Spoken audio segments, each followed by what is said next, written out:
So I brought up Simpsons and Family Guy earlier, and we had talked about a couple different cartoons. Besides Big Mouth, what is the most influential and important cartoon to have ever come out in the modern age?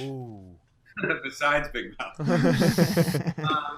I think we're really living in like a golden age of animation. I think like obviously Rick and Morty people love and what a show. What a show. Those two are everyone involved in that. I mean, that show is like it's a monster. And I've known Dan Harmon who works on that show. Royland Harmon did Community and a bunch of, I mean, there's some really funny people making that show.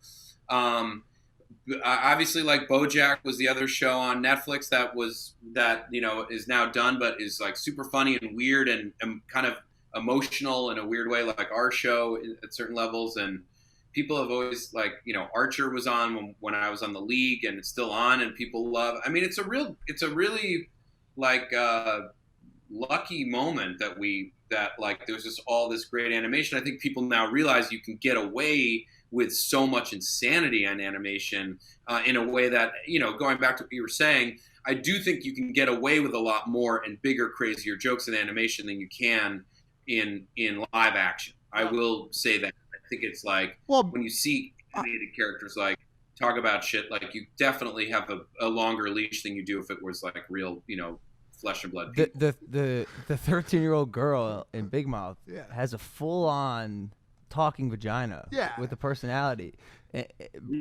Dog, it's insane. Like, well, when BoJack Horseman has something to say about a sensitive topic, it's got to be a real watershed moment for a group that represents sensitive communities to say, yo, how do we go after this talking horse? Like, how do we go after this talking horse in a way that is effective? Like, I think that's the wall that people have to get over. I mean, when Stewie would go out of line on sensitive discussion, how do you cancel a cartoon baby with a football head? Yeah. For stabbing his dog to death because he owed him where's my fucking money, Brian? Nick, how do you do that?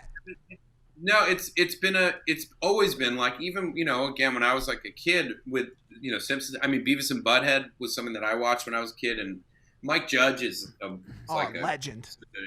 A legend. So like all those shows, you really have always been able to push it. Like I remember watching Beavis and Butthead as a kid on MTV and being like, my mind is being blown. I can't believe that they're saying this or doing this, and because this was still on like basic cable.